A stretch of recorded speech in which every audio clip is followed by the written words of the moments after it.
Hi everyone, আজকে আমি তোমাদের সাথে একটা নাইট স্কিন কেয়ারের রুটিন শেয়ার করছি।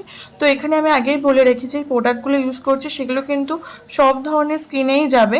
তো এখানে যাদের প্রবলেমেটিং স্কিন তারা কিন্তু এগুলো ইউজ করতে পারো। যেমন আমার একটা খুব স্কিনে প্রচুর সমস্যা হয়। তো এখানে আমি একটা নাইসার ফেস ওয়াশ ইউজ করছি, এটা খুব কম দাম এবং এর রেজাল্টটা খুব ভালো। তো তোমরা দেখো মুখটা পুরোটা ক্লিন হয়ে গেছে। এবং ফেস ওয়াশ করার পর আমি কিন্তু সপ্তাহে 3 দিন করে স্ক্রাবটা ইউজ করি, এটা একটা মোরিঙ্গা স্ক্রাব। তো এই স্ক্রাবটার বেনিফিট এতটাই ভালো, আমার তো প্রচুর পরিমাণে আমার অ্যাকনি সমস্যা আছে। যেটা কি হয়, যেহেতু আমি পার্লার প্রফেশনালে কাজ করি, তো আমি যখন স্ট্রেটনিং স্মুথনিং এই ধরনের কেমিক্যাল ট্রিটমেন্টগুলো করি, তো সেটা করার পরে আমার স্কিনে কিন্তু প্রচুর হিটটা যাওয়ার ফলে আমার স্কিনে একটু পিম্পলস বা একটু ফোড়া টাইপের যেগুলো বেরোয়।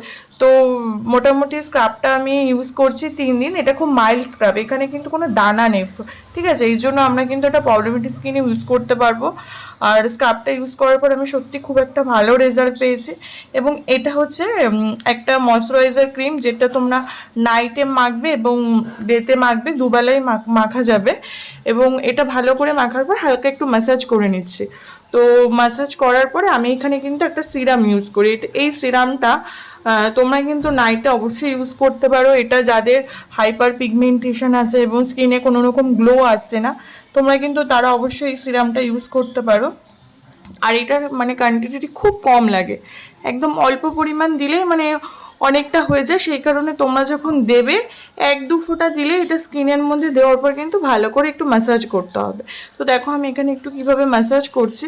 তোমরা কিন্তু যখনই কোনো সিরাম লাগাবে, লাগানোর পরে কিন্তু আমাদের স্কিনে একটু ভালো করে অ্যাবজর্ব করাতে হয়। এটা কিন্তু আমাদের সেকেন্ড লেয়ারে যে কাজ করে এবং এটা আমাদের স্কিনের জন্য খুব ভালো। এবং তোমাদের যাদের স্কিনে গ্লো নেই এবং কোনো ধরনের স্পট পড়ে রয়েছে, তো তোমরা কিন্তু এইটা ইউজ করতে পারো, এই সিরামটা। তো ভিডিওটা ভালো লাগলে অবশ্যই বন্ধুদের সাথে শেয়ার করো।